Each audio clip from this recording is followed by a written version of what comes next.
Tonight, a Northeast Indiana group continuing that conversation around domestic violence.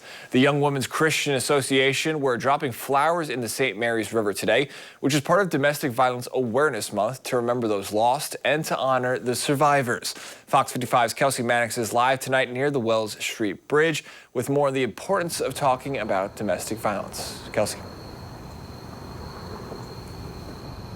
Chris, today's event was all about healing, empowerment, and hearing the story of a survivor. The woman who spoke, who we'll hear from in a minute, said this was the first time she felt free enough to tell her story. She talked about the turmoil she experienced and the strength she's gained since then. We are not powerless.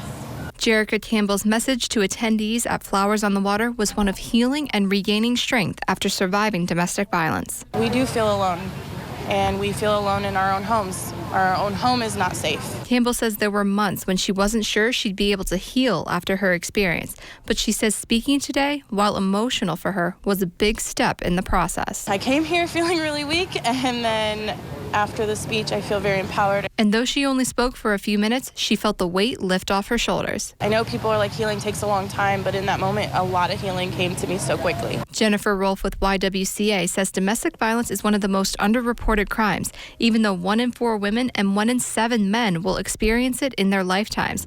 She says victims often don't report it because they don't know resources are available. I've had clients tell me, if I would have known, I would have left years ago. And the signs of domestic violence vary. Abuse is not always the broken home. Abuse is not always broken car windows and holes in the wall. There is also verbal, emotional, sexual, financial, legal abuse. There's lots of different kinds of abuse that can happen, and it's not always the stereotype people assume. Campbell encourages other survivors to get up like she did, no matter how difficult it may be. And as time went on, and I did keep getting up, even though I swore I wasn't going to, I realized that I was safe, finally. And I realized that I was healing, and it wasn't going to be forever.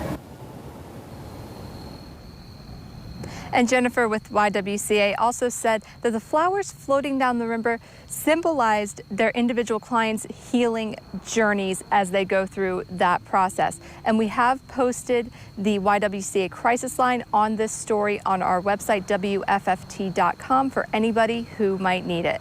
Reporting live in Fort Wayne, I'm Kelsey Mannix, Fox 55 News.